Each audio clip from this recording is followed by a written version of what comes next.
Yang pertama adalah pengertian data. Data adalah sejumlah atau sekumpulan informasi yang benar dan nyata yang diperoleh melalui suatu pengamatan yang memberikan gambaran tentang suatu kejadian atau suatu persoalan. Kemudian karakteristik data. Yang pertama, berbentuk angka atau simbol, yang artinya tidak berbentuk kalimat. Kedua, tersusun teratur, aturan-aturan, kaidah-kaidah, rumus-rumus, atau dalil-dalil tertentu. Ketiga, agregat, seluruh kumpulan nilai-nilai pengukuran yang merupakan suatu kesatuan. Misalnya rata-rata, modus, min. Kemudian, ada beberapa jenis data. Yang pertama, menurut sifatnya. Menurut sifatnya terbagi lagi menjadi data kualitatif. Data kualitatif adalah data yang bukan terbentuk bilangan atau angka. Data kualitatif berupa sifat atau gambaran dari kualitas objek.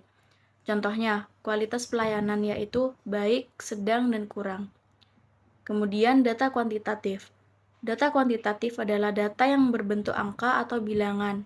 Data kuantitatif terbagi menjadi dua, yaitu data cacahan dan data ukuran.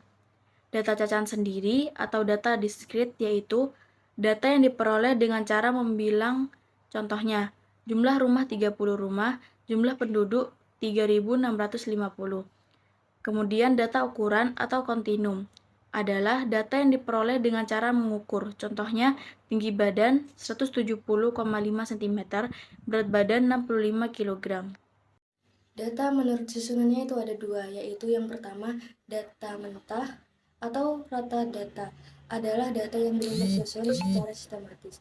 Dengan kata lain, data tersebut tidak mempunyai nilai sama sekali karena informasinya belum tersusun secara sistematis, baik dari data terkecil ke data yang terbesar. Contohnya file foto dalam format RAW, seperti yang digunakan oleh perangkat lunak pengedit foto. Yang kedua, data array adalah data yang telah tersusun secara sistematis atau secara array, baik dari data terkecil ke data yang terbesar. Contohnya tabel 3 dimensi yang berisi miliaran nilai. Data menurut sumbernya itu ada dua. Yang pertama data internal. Data internal adalah data yang sumbernya berasal dari dalam organisasi, misalnya data keuangan, data pegawai, data produksi, dan sebagainya. Yang kedua, data eksternal. Data eksternal adalah data yang sumbernya berasal dari luar organisasi, misalnya data jumlah penggunaan suatu produk pada konsumen, tingkat preferensi pelanggan, persebaran produk, dan lain sebagainya. Menurut cara memperolehnya, yaitu ada data primer. Data primer adalah data yang diperoleh dari sumber pertama atau secara langsung dari sumber data. Data primer biasanya sebelum diolah, yaitu dikumpulkan dan diolah sendiri oleh suatu organisasi atau perseorangan langsung dari obyeknya. Selanjutnya, ada data sekunder. Data sekunder adalah data yang diperoleh dari pihak kedua. Data sekunder biasanya diperoleh dalam bentuk yang sudah jadi, sudah dikumpulkan, diolah oleh pihak lain, atau dengan kata lain, data yang diperoleh dari olahan data primer.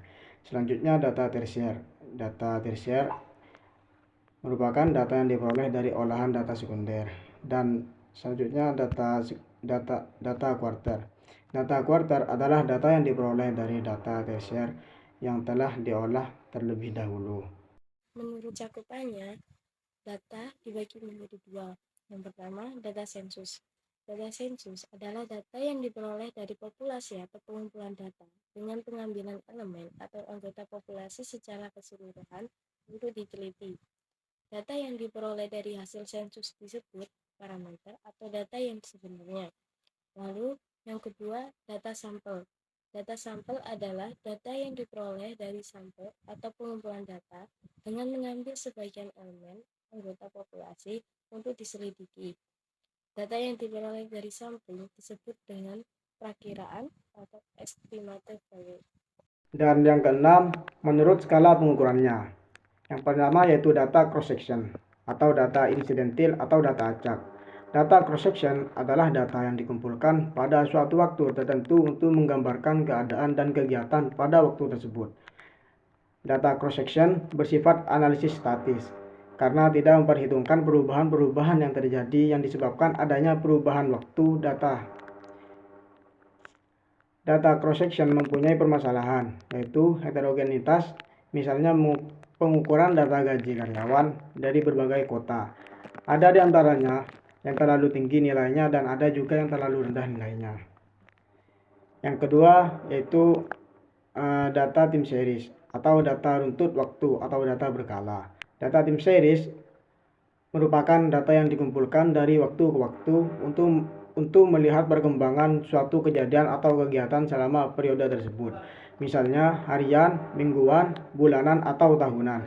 Meskipun data time series sering digunakan dalam penelitian ekonomi, sebenarnya data time series sering menimbulkan masalah dalam analisisnya, terutama masalah stationery. Secara singkat, data yang tidak stasioner adalah data di mana nilai-nilai rata dan variansnya tidak sistematis dalam kurun waktu tertentu. Selanjutnya yang ketiga ada pooled data. Pooled data adalah kombinasi antara data time series dan data cross-section. Contohnya adalah data beberapa rasio keuangan dari beberapa perusahaan dalam rentang beberapa tahun atau periode tertentu. Selanjutnya yang keempat ada data longitudinal atau data panel atau mikropanel. Data longitudinal adalah data yang dikumpulkan dari beberapa periode waktu, biasanya digunakan dalam analisis rasio dan benchmarking. Karakteristik data longitudinal yaitu pooled data dengan unit cross-section yang sama, misalnya unit organisasi. Selanjutnya yang ketujuh, jenis data menurut waktu pengumpulannya yang dibagi menjadi 4. Yang pertama, data nominal. Data nominal adalah data yang hanya digunakan untuk kategorisasi atau memberi nama saja untuk membedakan. Misalnya, jenis kelamin pria diberi skor 1, wanita diberi skor 2. Karakteristik data nominal yaitu tidak memiliki tingkatan, tidak dapat dilakukan operasi matematika. Lalu yang kedua, data ordinal. Data ordinal adalah data yang digunakan untuk membedakan serta sudah dapat digunakan untuk menunjukkan tingkatan. Misalnya, kinerja seorang karyawan sangat baik, skor 5, baik skor 4, cukup baik skor 3, tidak baik skor 2, sangat tidak baik skor 1. Karakteristik data ordinal yaitu memiliki tingkatan, jarak, atau interval antara tingkatan yang satu dengan yang lain belum jelas dan tidak dapat dilakukan operasi matematika. Lalu, yang ketiga, data interval.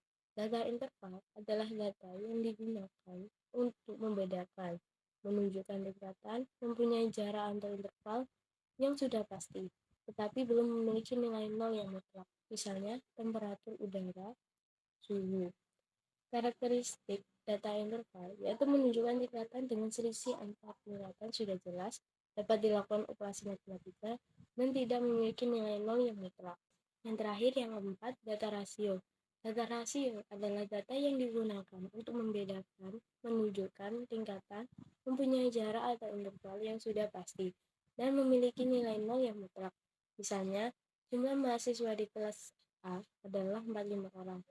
Dalam ilmu statistika, data rasio merupakan tipe data dengan level pengukuran yang paling tinggi dibandingkan dengan tipe data lainnya. Data rasio termasuk data kelompok, data kuantitatif.